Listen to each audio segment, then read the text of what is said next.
জুরাইজ নামাজগত অবস্থা আছে, চিন্তা করে রে আমি আল্লাহর গোলামি করি, আমার কাছে আমার আল্লাহর কামটা আগে, তারপরে মা। এতভাবে ইবাদতে মাশগুল আছে। জুরাইজের মা ৩-৪টা ডাক দিছে, ডাকের উত্তর নিলেন না। বলে বাবা রে, দোয়া করে গেলাম, তুই দরজাও খুললি না, ডাকের উত্তর নিলি না। এমন একটা দিন যেন আসে তুই যেন কলঙ্কিত হইয়া, নারী কলঙ্কিত হয়ে ইন্তেকাল করিস। দোয়াটা করার সঙ্গে সঙ্গে রব্বে কারিম লিখে ফেলেছে। জোরে জোরে চিল্লায় বলা যাবে না মারহাবা। জুরাইজ এমন ভাবে আমল করে গো, ও তো নবীর সাহাবী। বললাম আল্লাহর ওলিদের কথা বলে আমি মূল আলোচনায় যাব। এবার জুরাইজ জগৎ বিখ্যাত বিশাল একজন আল্লাহর ওলি।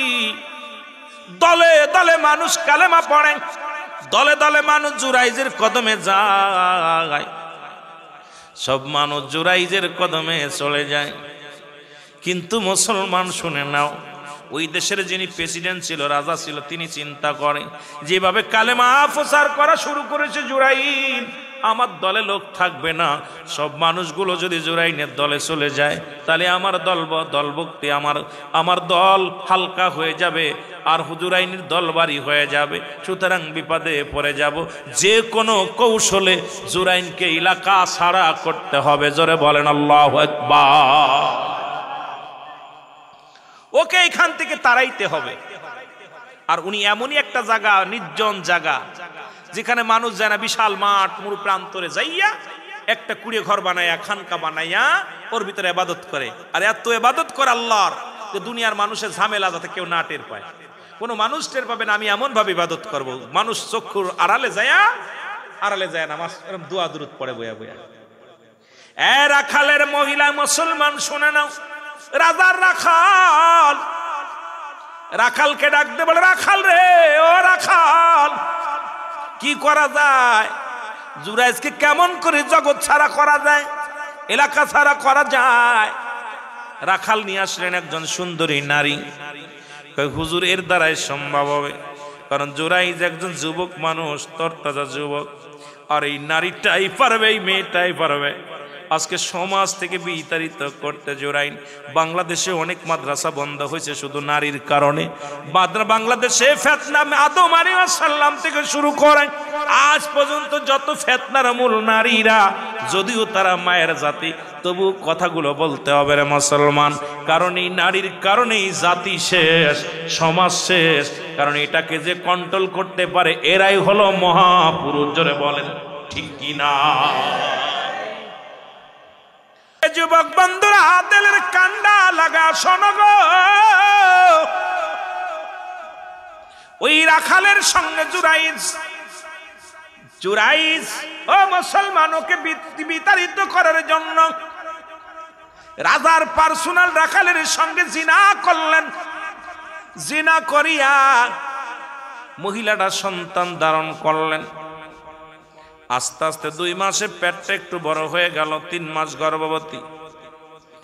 এবার মেয়েটাকে জুরাইজকে খেদানোর জন্য রাখালকে বললেন, কি কাজ হয়েছে নি? কয় হ। ডেকে আনো মেয়েকে ডাকা হলো। মেয়ে জনগণের সামনে রাজ দরবারে দাঁড়ায়া বলে, হুজুর, আপনারা সবাই জানেন আল্লাহর ওলি জুরাইজ খুব ভালো মানুষ, চক্ষুর আড়ালে মানুষ, চক্ষুর আড়ালে আমার সর্বনাশ করেছে। এই যে জুরাইজ একজন ভণ্ড একজন পীর, একজন প্রতারক, ও আমার সামনে অপকর্ম করে আমার গর্ভে সন্তান দিছে। হুজুর, আমি এর বিচার চাই। জোরে জোরে চিল্লায় বলেন নাউজুবিল্লাহ। উজির নাজির যারা ছিল, মন্ত্রী, সবাই তো অবাক, কিরে আমরা এর এত ভালোবাসি, এমন পিসেব মানুষ, বালা মানুষ, এর দ্বারা এই কেমন? দেখো জুরাইজকে পিঠমোড়াতে বেঁধে আনা হলো, রাজ দরবারে আনা হলো। জুরাইজকে ডাকতে বলে, জুরাইজ,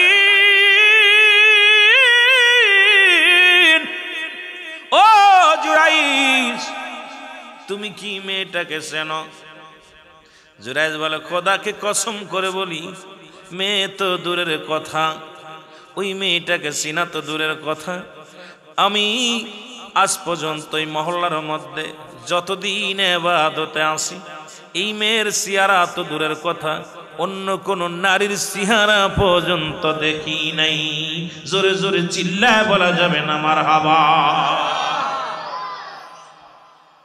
মেয়েটাকে ডাক দিয়ে বলে, মেয়ে তুমি করেছেন? বলে হুজুর কি বলেন? ওইটি তো আমার সর্বনাশ করেছে, ওর সন্তান আমার গর্বে। নাউজুবিল্লাহ। এবার মেয়েদের পক্ষে এখন যদি আমিরুল আমিনের বিপক্ষে আপনাদের এলাকার কোন মেয়ে অবজেকশন দেয়, সবাই সে মেয়ের পক্ষে চলে যাবেন, আমার পক্ষে কেউ থাকবেন না। উপস্থিত জনগণ সবাই মেয়ের পক্ষে। এই ভণ্ড, একা শিরচ্ছেদ করা লাগবে, হুজুরের বিবাহ পড়ায় দেন। জুরাজ কয় কিসের বিবাহ? কারণ জীবনে তো চেহারা দেখি নাই, জীবনে জিনা তো দূরের কথা, ওই মেয়ের চেহারা আমি দেখি নাই, আজকে আমি বিবাহ করব। কি বলতে চান? এই রং কথা কেউ বলবেন না। সবাই কয় অন্যায় করার সময় বুঝি মনে ছিল না, এখন বিয়ে করা লাগবে, বিয়ে করার পরও তোমাকে জেল খাটা লাগবে, আর যদি বিয়ে না করো শুলে চড়ায় তোমাকে হত্যা করা হবে। জুরাই দুটি চোখের পানি ছেড়ে কান্দার রব্বে কারিম, রব্বে কারিম গো, আলেম জাতির কলঙ্ক হবে। আল্লাহ, এই কলঙ্কের বোঝা মাথায় নিয়ে মৃত্যুবরণ করা লাগবে। রব্বে কারিম একটা উপায় বলে দাও, আমি কোন ভাবে নির্দোষ প্রমাণিত করব, এইটা আমার একটু জানায়া দাও। ধরে বলেন মারহাবা। আল্লাহ বিপদ থেকে বাঁচাও। রাজা বললেন, ওকেই করো, যাও। যেহেতু বিয়ে করতে রাজি নয়, সেহেতু ওকে শুলে চড়ায় হত্যা করো, মেরে ফেলো। উপর থেকে ওলিদের কাছে আসে ইলহাম, নবীদের কাছে ওহী। ইলহামের মাধ্যমে জানতে পারে, জুরাইজ চিন্তা করিস না, আল্লাহ পাক আজকে এই বিপদের মধ্যে ফেলার পিছনে একটাই কারণ, তোমার মায়ের দোয়া কবুল হয়ে গেছে। দুঃখিনী মা তোমার পক্ষে ছিল না, এই জন্য এত বড় আলেম হইয়াও কলঙ্কিনীর দাগ তোমার কপালে লাগছে।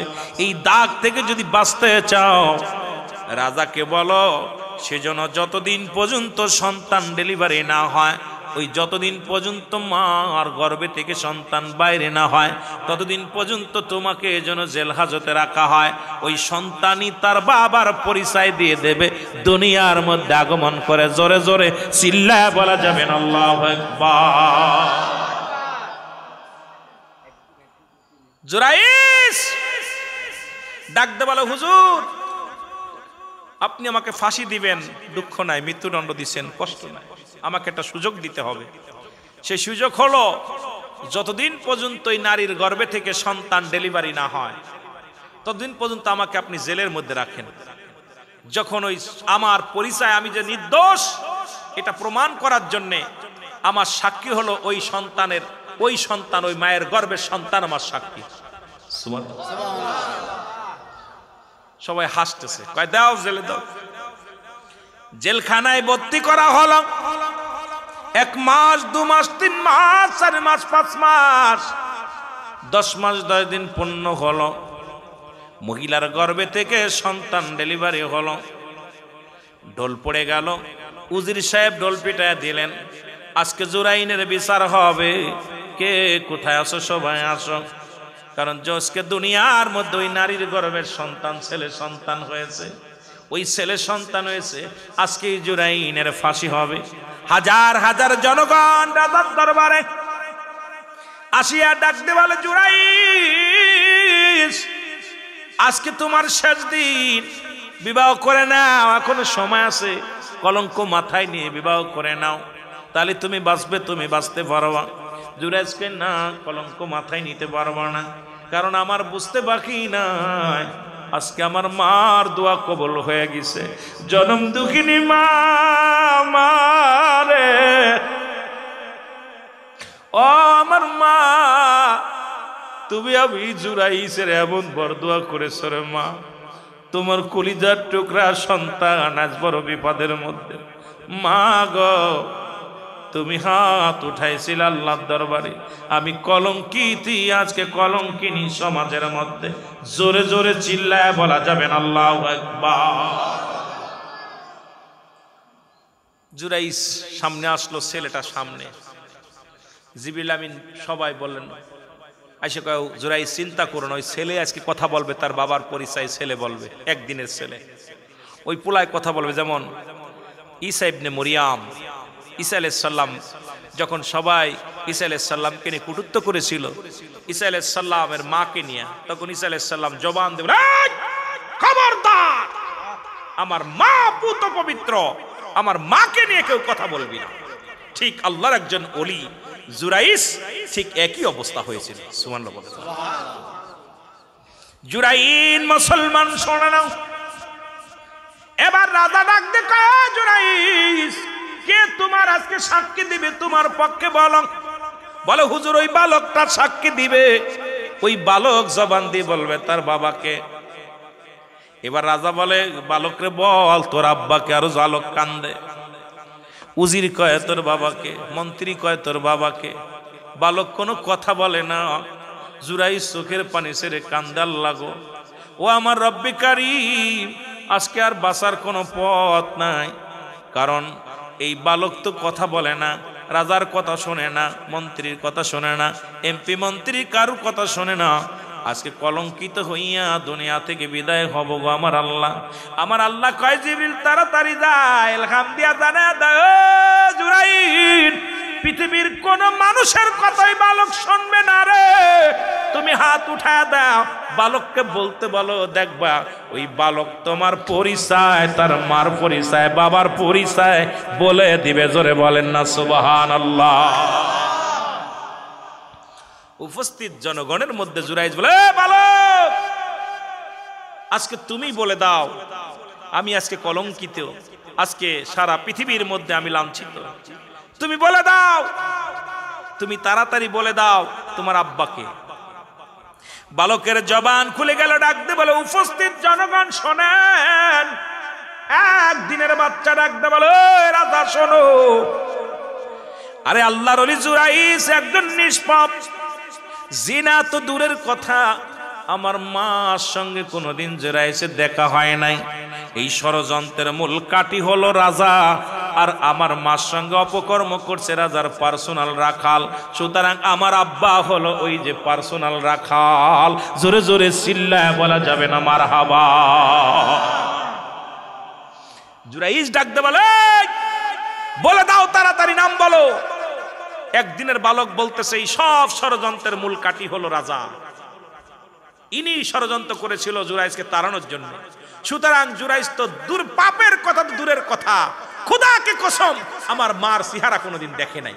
আর এই ষড়যন্ত্রের মূল কাঠি উনি, আর উনার পার্সোনাল রাখাল দ্বারা আমার মা গর্ভবতী হয়েছিল। আমি সেই পাপের বোঝা, আমার বাবা উনি। সঙ্গে সঙ্গে এই কথা বলিয়া সন্তান মারা গেল।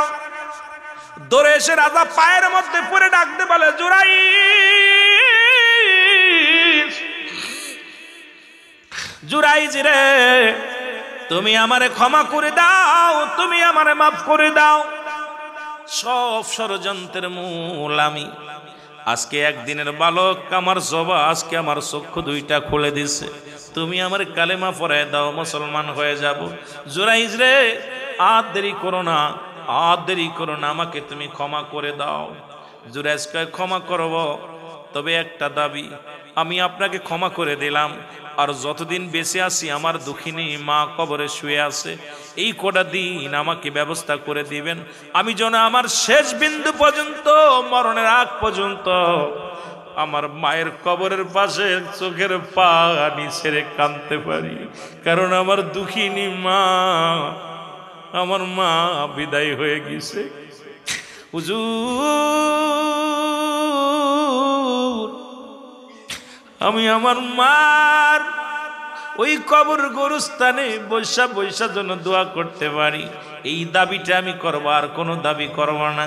রাজা কয় জুরাইজ রে, এই রাজ দরবার তোমারে দিয়ে দিলাম, রাজমহল তোমারে দিয়ে দিলাম। জুরাইজকে আমি কিচ্ছু চাই না, রাজমহল চাই না, রাজত্ব চাই না, আমি চাই আমার মার কবরের পাশে দাঁড়ায় ক্ষমা চাওয়ার জন্যে। যদি মা আমারে ক্ষমা না করে, এই দুনিয়া থেকে আমি লাঞ্ছিত হয়েছি, কবরে লাঞ্ছিত হব, জাহান্নামের ঠিকানা আমার জন্য হয়ে যাবে। সুতরাং আমি আপনার কাছে দাবি করব, রাজত্ব চাই না, বাড়ি চাই না, আমি আমার মায়ের কাছে ক্ষমা চাওয়ার জন্য যতদিন বেঁচে আছি মার কদমে থাকতে চাই। জোরে জোরে চিল্লায় বলা যাবে না মারহাবা। এর মা বাবার কথা মতো যে জন চলে না, বলো মা বাবার আল্লাহ নবীর দয়া তারা পাবে না বাইরে, আল্লাহ নবীর দয়া। এ মুসলমান, এখন যে কথাগুলো বলি একটু খেয়াল করেন। পিতামাতার জন্য 14টা হক। কয়টা? জোরে বলেন কয়টা? জীবিত থাকতে 7টা, ইন্তেকালের পরে 7টা। কয়টা? জোরে বলেন কয়টা? আমি সংক্ষিপ্ত আকারে বলে যাব রে মুসলমান, যেহেতু আমার বিষয় হলো আগেই হলো পিতামাতার প্রতি সন্তানের দায়িত্ব, কর্তব্য, দায়িত্ব যেগুলো আছে রে মুসলমান, পিতামাতার প্রতি আমাদের দায়িত্ব আছে কিনা? যারা বলেন আছে কিনা? জীবিত থাকতে 7টা। 1 নম্বরে পিতামাতার প্রতি শ্রদ্ধাশীল হওয়া লাগবে। সুবহানাল্লাহ বলেন। 1 নম্বরে পিতামাতার প্রতি শ্রদ্ধাশীল হওয়া লাগবে। মারহাবা বলেন। এমন শ্রদ্ধা করতে হবে, এমন শ্রদ্ধাশীল হওয়া লাগবে যেন এই পিতামাতার দিকে যেন এমনভাবে দাঁড়াইতে হবে, এমনভাবে কথা শুনতে হবে, এমনভাবে তাদের কথা অনুযায়ী চলতে হবে, এমনভাবে শ্রদ্ধা করতে হবে দুনিয়ার মধ্যে যেমন আমরা এই পৃথিবীর মধ্যে সবচাইতে দামি জিনিস তাদেরকে বানাইব, পৃথিবীর সবচাইতে মূল্যবান জিনিস বানাইব, তাদের প্রতি শ্রদ্ধাশীল এমনভাবে হব, কোনো রকম যেন কোনো রকম অমর্যাদা না করি, কোনো রকম যদি অসম্মান না করি। পিতামাতার প্রতি 1 নম্বর শ্রদ্ধাশীল হওয়া লাগবে। জোরে বলেন মারহাবা। আর একটু জোরে বলেন মারহাবা। 2 নম্বরে মনে প্রাণে তাদেরকে ভালোবাসতে হবে। জীবিত থাকতে 7টা। 1 নম্বরে শ্রদ্ধাশীল হওয়া লাগবে, 2 নম্বরে মনে প্রাণে ভালোবাসতে হবে। লিপসন ভালোবাসা নয়, যেমন নিজের গায়ে মশা লাগলে যেমন কামড়ে দিলে কষ্ট পাও, পিতামাতা যদি একটু মনটা মলিম হয় তাদের কেমন ভালোবাসো রে। সারা পৃথিবী একদিকে 7 রাজার ধন যদি তোমাকে দেওয়া হয়, ছুঁড়ে ফেলে দাও, মাকে নাও, বাবাকে নাও। দেখা যায় ভাগাভাগি হলে ছোট ভাই কয় মারে তুই খাওয়া, ও কয় বাবারে তুই ল। দেখা যায় 3 ভাই থাকলে মা ভাগাভাগি হয়ে যায়, ও ভাই কয় আমি পারবো না, ও ভাই কয় আমি পারবো না, ও ভাই কয় আমি পারবো না। বড় কষ্ট রে মুসলমান। আজকে প্রথম পিতামাতাকে মনে প্রাণে ভালোবাসতে হবে, শুধু মন থেকে, অন্তর থেকে, সব জায়গা জীবন জৈবন দিয়া আব্বা মারে ভালোবাসবো। রাজি আছেন তো? এই জোরে বলেন রাজি আছেন? একটু জোরে চিল্লায় বলেন রাজি আছেন? এ মুসলমান, গভীর মনোযোগ। 3 নম্বরে সর্বদাই তাদের কথা মেনে চলতে হবে। সুবহানাল্লাহ বলেন না?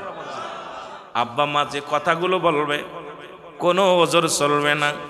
পৃথিবীর মধ্যে যদি জিনা করার কথা ব্যতীত, পৃথিবীর মধ্যে জিনা করার কথা যদি বলে এটা ব্যতীত, দুনিয়ার মুসলমান সুদ হারাম জিনিস এইগুলো ব্যতীত, যেটা হারাম কাজ ব্যতীত, পিতামাতা যখন যে কথাগুলো বলবে কথাগুলো মেনে চলা লাগবে। পিতামাতার অবাধ্য হইয়া কাবা শরীফের ইমাম হলেও লাভ নাই। ওরে হযরতে 52 বার হজ করেছিল, পিতামাতার অবাধ্য হইয়া হাত পা কেটেছিল, পা কেটেছিল, হাত কেটেছিল, চোখ দুটি হারাইল, তবু পৃথিবীর মধ্যে মা বাবার দোয়া পাই নাই বিলে, মা বাবার অভিশপ্ত সন্তান হওয়ার কারণে যখন তারে মুসলমান শুনে নাও, একটা হজও কবুল হয় নাই, একটা হজও কবুল হয় নাই। 7 বার হজ করেছিল, একবারও কবুল হয় নাই। যখন কবরের পাশে কেঁদে কেঁদে জীবনটারে কুরবানি করার জন্য অগ্রসর হয়েছিল, কবর থেকে আওয়াজ আসে, কলিজার টুকরা সন্তান রে, যখন তোর বুকের মধ্যে থাবা মারিস রে, আমি দুঃখিনীর মার কলিজায় লাগি। যখন তোর বুকের মধ্যে থাবার লাগাস আমি তোর বাবার বুকের মধ্যে লাগে রে। আমি আব্বা মা ও হইয়া তোরে ক্ষমা করে দিলাম। 52-এর 7 দ্বারা 70টা হজের সব দ্বারা আমল নামায় লেখা হয়ে গেছে। জোরে জোরে চিল্লায় বলা যাবে না মারহাবা। এ মুসলমান গভীর মনোযোগ, সর্বদাই তাদের কথা মেনে চলবেন, তাদের বিরোধিতা করবেন না। যে কথা বলে মেনে চলবেন। কে কে একটু রাজি আছেন হাত তোলেন। রাজি আছেন তো? ওই বুড়ো হয়ে গেছে, ওর কথা কি শুনবো? আব্বা বুড়ো হয়ে গেছে, মা বুড়ো হয়ে গেছে, ওর কি কথা শুনবো? মন লাগে না, ভাল লাগে না। সর্বদাই তাদের কথা মেনে চলতে হবে। জোরে বলেন ঠিক কিনা? মুসলমান 4 নাম্বার, তাদের খেদমত করা লাগবে। খেদমত করা লাগবে। এমন খেদমত কখন কোন জিনিসটা লাগবে জানেন? বাবা পান খায়, একটু বেটে দেন, পানটা বানায়া দেন। বাবা অজু করে নামাজ পড়ে, পানিটা আগায়া দেন। বাবা ঘুমাইবে, তার বিছনাটা ভালো করে জেরে দেন। বাবা বাজারে যেতে পারে না, তা ঠিকানা দিয়ে আগায় দেন। বাবা ঘুরতে মন চায়, একটু ঘুরে আনেন। বাবার খেদমত করা লাগবে। বাবা মার ঘুম আসে না, মাথায় একটু হাত বোলায়া দেন, হাত পা একটু টিপে দেন। কখন কি খেদমত লাগবে? পিতা মাতার খেদমত আমাদেরই লাগবে। আমরা আজ থেকে প্রতিজ্ঞা করব, পিতা মাতার খেদমত করতে চাই কি চাই না। মা বাবার খেদমত এমন ভাবে করবেন, এমন বলা লাগে না যেন, বলা যেন লাগে না। কি লাগবে আপনার বোঝা উচিত। কেন মা বাবার আপনার বোঝা উচিত, মার দিক তাকাইলে, বাবার দিক তাকাইলে কি লাগবে, খেদমত গুলো আমাদের করা লাগবে কি লাগবে না। আমার মুসলমান গভীর মনোযোগ। 5 নাম্বার, তাদের প্রয়োজনীয়তা পুরা করা লাগবে, পূরণ করা লাগবে। কোন জিনিসটা প্রয়োজন এখন বুঝতে হবে। শীতের মৌসুম আসতেছে, বাবার গরম জুতা কিনে দিতে হবে, গরম কাপড় কিনে দিতে হবে। বাবার বাসি ঠান্ডা ভাত নয়, গরম করে দিতে হবে। বাবার পানিটা গরম করে দিতে হবে। একবার তার প্রয়োজনীয়তা কিরে মুসলমান। চশমা লাগে, চোখি দেখে না, চশমা কিনে দাও। একটা ভালো কাপড় কিনে দাও। তার কাপড় মুসলমান এক কথায় তার প্রয়োজনীয়তা পূরণ করা লাগবে। বাবা মার যে প্রয়োজনীয় কি কি লাগবে রে মুসলমান, আগে তারে জিগাইবেন, আব্বু আপনার কি লাগবে, আম্মু আপনার কি লাগবে। যেগুলো লাগবে আপনি সাধ্যমতো প্রাণ করবেন মুসলমান। আরে বাবা মা তো কিচ্ছু চাই না রে, ভালোবেসে একটা ডাক দিবেন, মা মা গো, ভালোবেসে একটা ডাক দিবেন বাবা। বাবা মার কলিজা ভরে যায়। ভ্যান চালক বা সন্তান যদি কয় মা তোমার কিছু লাগবে নি, রে বাজান আমার লাগবে না, তোর ছেলে মেয়ে নিয়ে তো তুই পারিস না। বাবাই কয় বাজান আমার লাগবে না, তোর ছেলে মেয়ে নিয়ে খা। কারণ কোনো বাপ মা বাজান আমাদা কিছু চায় না, এত সম্পদ চায় না। কোনো পিতা মাতা মুসলমান 7 রাজার ধন চায় না। বাপ মা সবসময় চাই সন্তান সুখে থাকুক, শান্তিতে থাকুক। জোরে জোরে বলেন ঠিক কিনা? এর মা বাবার কথা মতো যেজন চলে না, বলো মা বাবার ওরে আল্লাহ নবীর দয়া তারা পাবি না। হায় রে আল্লাহ, আরো জোরে বলেন আল্লাহ নবীর দয়া। মা বাবা তোর আপন, তাদেরকে কর যতন। মা বাবা তোর আপন, তাদেরকে কর যতন। ওরে মার কলি যাই দুঃখ দিলে আল্লাহ সহে না, বলো মার কলি যাই দুঃখ দিলে আল্লাহ নবীর দয়া তার পাবি না। বাইরে আল্লাহ নবীর দয়া।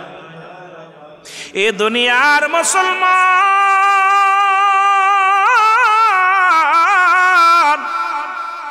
তাদেরকে সব সময় সুখে শান্তিতে রাখার জন্য চেষ্টা করতে হবে। জোরে বলেন মারহাবা। কি করে? সুখে শান্তিতে রাখার জন্য চেষ্টা করতে হবে। লক্ষ টাকা দিলেও খুশি হয় না। বাড়ি থেকে বাইর হয়েছেন, সালাম দিবেন, আসসালামু আলাইকুম আব্বাজান, আমি বাজারে যাইতেছি, আপনার কি লাগবে গো আমার আব্বাজান?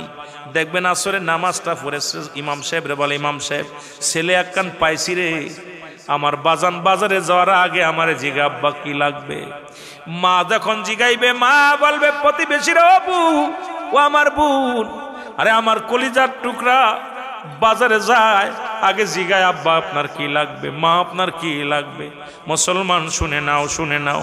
আরে আমার বাজান আমার কি করে রাত্রে যখন, ও মুসলমান রাত্রে গভীর হয়ে গেছে, বাবা মা ঘুমাইতে পারে না। আরে বোর কাছে সবসময় না থেকে একটু ঘুম থেকে ওঠো, উঠে ডাক দাও মা গো কিছু খাবা কিনা, বাবা গো একটু পানি খাবানি, একটু ফল এনে দাও। বাবাকে একটু আদর করে ডাক দাও, কারণ এই বুড়া বয়সে কোনো কোনো খিদে লেগে যায়। তাদের ব্যবস্থা করো, শান্তিতে রাখো রে মুসলমান, সুখে রাখো। কি কাজ করলে সুখী হয়, কি কাজ করলে বাবা মা খুশি হয়, এই কাজগুলো যদি করতে পারো রব্বি কারীম তোমার উপরে খুশি হয়ে যাবে। জোরে বলেন মারহাবা। আর একটু জোরে বলো। এর এক একটা বিষয় নিয়ে কথা বললে সময় লাগবে রে মুসলমান। 7 নাম্বার হলো নিয়মিত তাদের সঙ্গে সাক্ষাৎ করতে হবে গো। আপনি চাকরি করেন, চট্টগ্রামে চাকরি করেন, সপ্তাহে একদিন ছুটি পান, আগে আপনার মার কাছে আগে আসিয়া দাঁড়ান, সালাম দেন, আসসালামু আলাইকুম মা। বাবারে আজকে দেখা যায় বোর সাথে ঘন্টার পর ঘন্টা কথা বলা হয়, মাকে সালাম দেওয়ার সময় হয় না। মেয়ের লগে কথা কয় ঘন্টার পর ঘন্টা, ছেলের লগে কথা বলে ঘন্টা। কিন্তু মুসলমান দুঃখজনক, বাবা মার খবর নেওয়া যায় না। এর ফোনটা দিছো বিদেশে আছে, আমেরিকা আছে, লন্ডন আছো, ফোনটা বেজে উঠছে, আগে বিবিরে বলো বিবি আগে আমার মারে দে, আমার মা জননীরে দে রে, আগে আমার বাবারে দে। বাবা মার সাথে 2-4টে কথা বলা পর ঘন্টার পর ঘন্টা তুমি বিবির লগে বলো, ছেলের লাগে বলো, মা কিন্তু খুশি হয়ে যাবে। আর আমার কলিজার টুকরা সন্তান বিদেশ থেকে ফোনটা দিয়া আগে চায় আমার মা, আগে চায় আমার বাবা, প্রতিবেশীর কাছে গল্প করে, নামাজ পড়ে দোয়া করবে। মুসলমান গভীর মনোযোগ, যখনই হাত উঠাইবে ডাক দেবে আল্লাহ আমার ছেলে বিদেশের বাড়িতে আছে, কলিজার টুকরা ফোনটা দিয়ে আগে বলে মা রে, আগে বলে বাবা রে। এমন সন্তান আছে আমরা বছরকে বছর আব্বা মার খোঁজ নিই না। বাবার গভীর মনোযোগ, মা বাবার প্রতি নিয়মিত আমরা ভালো মতো আমরা কি করি না, খোঁজ খবর নিতে পারি না।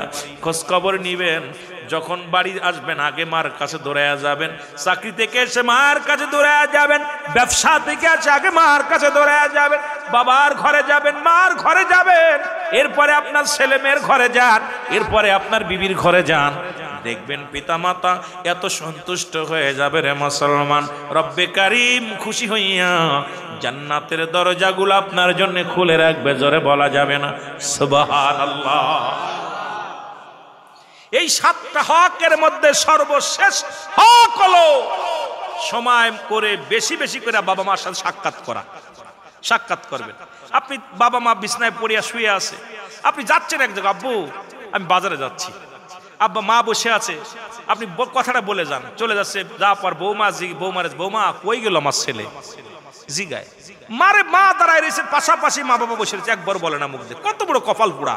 চলে যাচ্ছে, বউরে বলতেছে আমি অমুক জায়গা যাচ্ছি, ছেলেরা বলতেছে অমুক জায়গা যাচ্ছি, মেয়েরা বলতেছে, অথচ মা বাবা বসে আছে, মা বাবারে বলার সময় নেই। আরে কপাল পুরা, বউ তাকায় থাকে কিছু আনবে, ছেলে তাকায় থাকে কিছু আনবে, আর মা তাকায় থাকে আমার সন্তান সুবালাই মতো যেন ঘরে ফেরে, বাবা তাকায় থাকে সুবালাই মতো আমার সন্তান বাড়ি ফেরে। কারণ আমি নিজে ভুক্তভোগী। আল্লাহর কসম, আল্লাহর কসম, মিডিয়ায় যাচ্ছে কথাগুলো, যত রাত হোক আমি যখনই বাড়ি যাই, আমার গাড়িটা, যেই গাড়িটা আমার আব্বা দেখে উঠা আগে দৌড়ে যায়, দরজাটা খুলে গাড়ি রাখার জন্য, আমার মা জেগে থাকে, কিন্তু বিবির ডাক দিতে হয় দরজা দেয়, ওঠো ওঠো, 3-4টে ডাক দেওয়া পরে উঠলো। এরপরে একটা দিন দেখি না আমার মারে ঘুমাইতে, আমার বাবারে ঘুমাইতে। আমি একদিন জিগাইতেছি আমার আম্মারে, মাগো তুমি যে ঘুমাও না? মা বলতে, বাজান তুই তো সন্তান বাবা হইছস, তো সন্তান যদি বাইরে থাকলে তোর ঘুম হইব? আমি কই ঘুম হবে না কেন? কয় মা বাজান রে তুই বাইরে থাকিস, তাকায় থাকি কখন কোন দুর্ঘটনা হয়, কখন কি হয়, আমার কান থাকে যে গাড়িটা আসছে কিনা, গাড়িকে আসছে কিনা।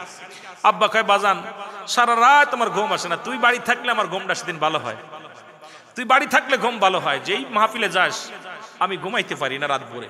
তা আমার বাবা মা দুজনই হাজি মানুষ, হজ করে আসছে। তা আমার বাবারা মাঝে মাঝে, আব্বা মার হায়াতের মধ্যে আল্লাহ বরকত দান করুক। তো পৃথিবীর মধ্যে একটা দিন আমার মাকে ডাকা লাগে নাই, বাবাকে ডাকা লাগে নাই। যত রাত যায় মাকে যে জাগনো পায়, বাবাকে যে জাগনো পায়। এই নিয়ামত দেখবেন ঘরের মধ্যে বিবিরে বউরে ডাকা লাগে। এরপরে বউ কয় কত টাকা পাইছো, কি ভালো কি মন্দ, কি বালক তাবারক পাইছো, খাইছো, কি ভালো আছে। আমার মা মুখের দিকে তাকাইবে, আহা, বাবা মুখের দিকে, কিরে দুপুরে খাস নাই, রাত্রি জাগিয়ে আসছি, চোখ দুইটা ছোট হয়ে গেছে, তাড়াতাড়ি বিছনায় যা, তাড়াতাড়ি বিছনায় যা। ছেলে এসে বিরক্ত করবে, মেয়ে এসে বিরক্ত করবে, মা তাদেরকে বলে বাজান তোমরা দয় বৌমা ওদের সরাই দাও, সন্তান একটু ঘুমাইতে দাও, রাত ভরে জেগে আছে। এই পৃথিবীর মধ্যে এমন দুঃখিনী মানুষ যাদের নাই দাঁত থাকতে দাঁতের মর্ম বুঝি না। দাঁত নাই, আপনার আজকে এখানে খাবার সুন্দর বোনা গোস্ত আনছে, যার দাঁত নাই ও দেখা পর আফসোস জাগছে যে হারে এই হাড্ডি যদি দাঁত থাকতে পাইতাম মজা মেরে খাতাম, কিন্তু এখন তো দাঁত নাই। বুড়া গরু দাঁত নাই, খাবার দিছে, চোখের পানিগুলো পড়তেছে, এই খড় কুটা খাইয়ে দাঁত ফেলে দিছি, এখন তাজা ঘাস খেতে পারতেছি না। তা আমরা জীবনে এমন সারা জীবন করে বাপ মার দোয়া নিতে পারি নাই। আমার বাবারা, এর মতো অপদার্থ সন্তান আর দুনিয়ার মধ্যে নাই, যে পিতা মাতা বেঁচে থাকতে যে ক্ষমা চেয়ে নিতে পারলো না, বাবা মার থেকে জান্নাত আদায় করে নিতে পারলো না, এর মতো কপাল পোড়া সন্তান আর পৃথিবীর মধ্যে কেউ নাই। এখন শেষ বয়সে খালি কানবা, কিন্তু বাপ মা থাকতে কিন্তু মর্ম বোঝো নাই। এখন বাপ মা যদি আপনার উপরে রাজি খুশি থাকে তাহলে আপনার জীবনটা ধন্য। এই জন্য 7 নাম্বার হলো আমরা সদা সর্বদাই পিতা মাতার খোঁজ খবর নিয়মিত নিতে হবে, ঠিক কিনা? সাক্ষাৎ করতে হবে। আপনি সপ্তাহে একদিন বাড়ি আইছেন, মাসে একবার বাড়ি আইছেন, এত দরকার নাই, আসতে পারেন না। আল্লাহর রাস্তায় আজকে যারা আলোচনা শুনতেছেন, একদিন দুদিনের জন্য বাড়িতে বাইরে হলে ফোনটা দিয়ে আগে মারে চাবেন, আগে মারে চাবেন। মনি ধরলে বাজান রে, আম্মুরে, তো আমার মারে দাও না, তোমার দাদির দাও, তোমার দাদার দাও। ও মা, আমি তোমার বলে আসতে পারি নাই, তোমার তো পাইছিলাম না, আমি অমুক জায়গা আছি। দেখবেন আপনি যত সুখে থাকবেন, আপনার সফর যত শান্তি হবে, ওই সফরের মধ্যে ওই এত শান্তি পাবেন, আত্মায় শান্তি পাবেন, দুনিয়ার বিপদ থেকে মুক্ত পাবেন। কারণ পৃথিবীর মধ্যে বোমা মারলে যেমন, গুলি মারলে, তীর মারলে যেমন ফেরে না, কারেন্টের গতি যেমন, কারেন্ট যেমন আসলে একদম যেমন বিফলে যায় না, ঠিক পিতামাতার দোয়া বিফলে যায় না। এই জন্য পিতামাতার কাছ থেকে আদায় করে নিতে হবে। জোরে বলেন মারহাবা, আরো জোরে বলেন মারহাবা, একটু মহব্বতের সঙ্গে আবার বলেন, ওরে আমি যদি যাই গো মারা, আমি যদি বিদেশের মাটিতে, লাশটায় আমার পৌঁছাই দিও মায়েরই কোলেতে, ওরে লাশটায় আমার জন্মের পরে যে কোলেতে রাখছে আমার মা,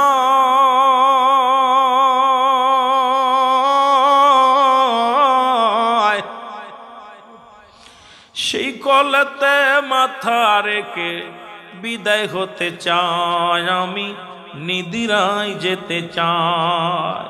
ওই আমার মায়ের দোয়া থাকলে সাথে, বাবার দোয়া থাকলে সাথে, শান্তি পাবো কবরে, লাশটায় আমার পৌঁছাই দিও মায়েরই কোলেতে, ওরে লাশটায় আমার, ওরে আমি যদি যাই গো মারা, আমি যদি বিদেশের মাটিতে, লাশটায় আমার পৌঁছাই দিও মায়েরই কোলেতে, ওরে লাশটায় আমার। এই জগতে মায়ের মতো নাই কেউ আপন,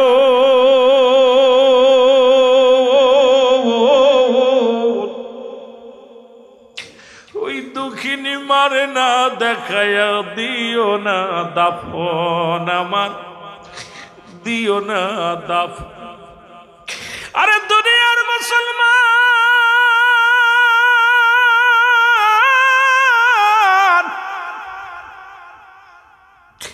নবী তার মাদের কত সম্মান করত রে। একদিনের কথা মনে পড়ে গেল, রাসূলের দুধমা হালিমাতুস সাদিয়া রাসূলের কদমে আসলেন, নবীজি উঠে দাঁড়াইলেন, রাসূলুল্লাহ মাকে দেখে উঠে দাঁড়াইলেন। এরপরে নবীর নিজের রুমালখানা, চাদরখানা বিছাইয়া জনক মহিলা হালিমাতুস সাদিয়ারে বসতে দিলেন, রাসূলের কানে কানে কথা বললেন। উঠার সময় নবীজির উরুতের পর ভর দিয়ে উঠলেন, যতক্ষণ পর্যন্ত হালিমাতুস সাদিয়া চোখের আড়াল হলেন না, ততক্ষণ পর্যন্ত মায়ার নবী তাকায়া তাকাই রইলেন।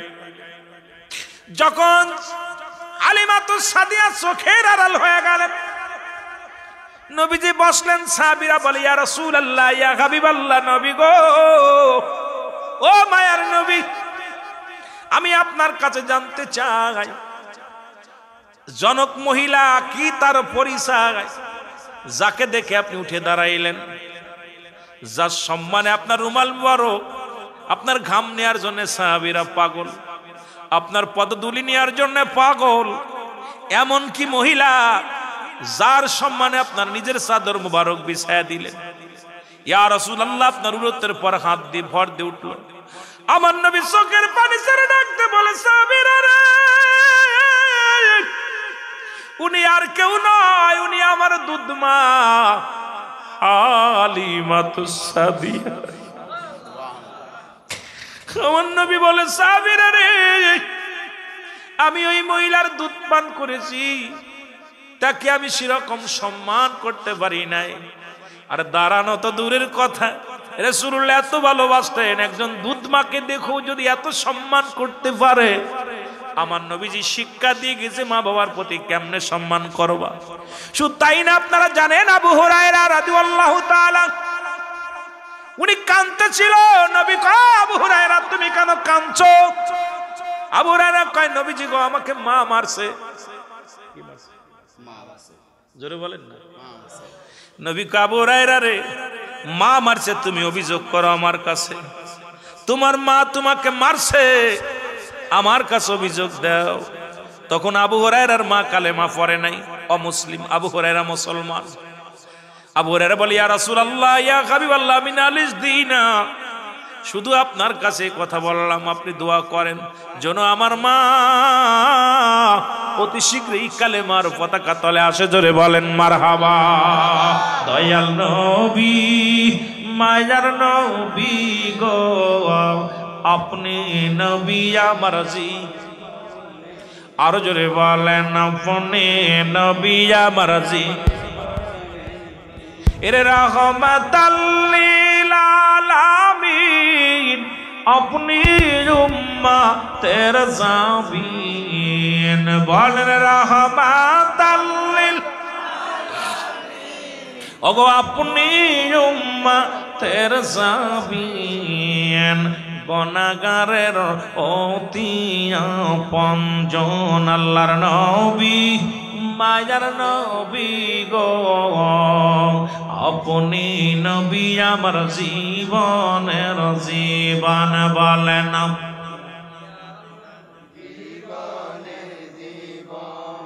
আপনাকে যে পাইল, জাহান্নামের আগুন তার হারাম হইল।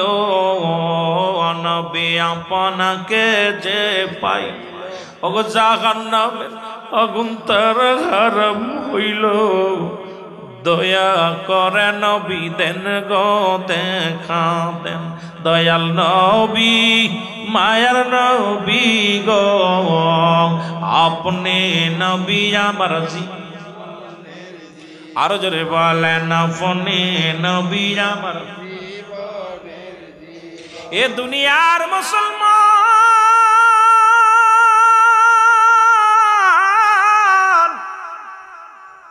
এবার ইন্তেকালের পরে 7টা হক,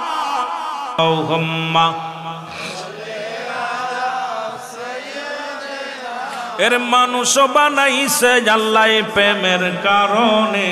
ভালো মানুষ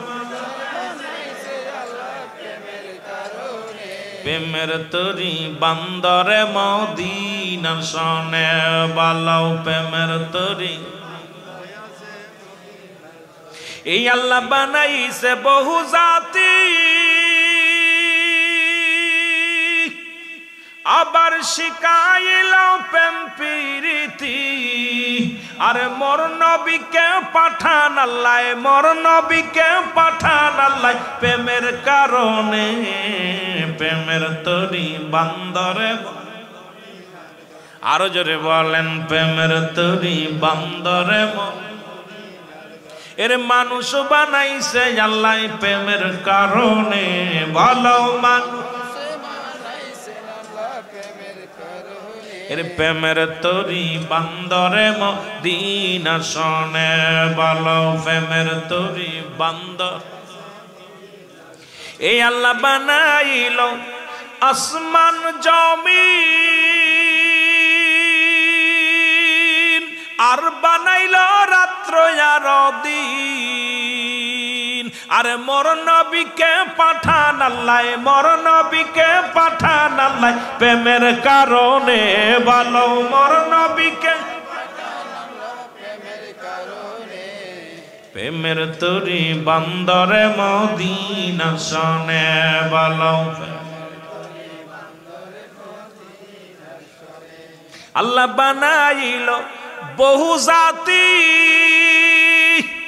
আবার শিখাইল প্রেম প্রীতি আমার নবীকে পাঠাইলেন আল্লাহ হাবিবকে পাঠাইলেন আল্লাহ প্রেমের কারণে।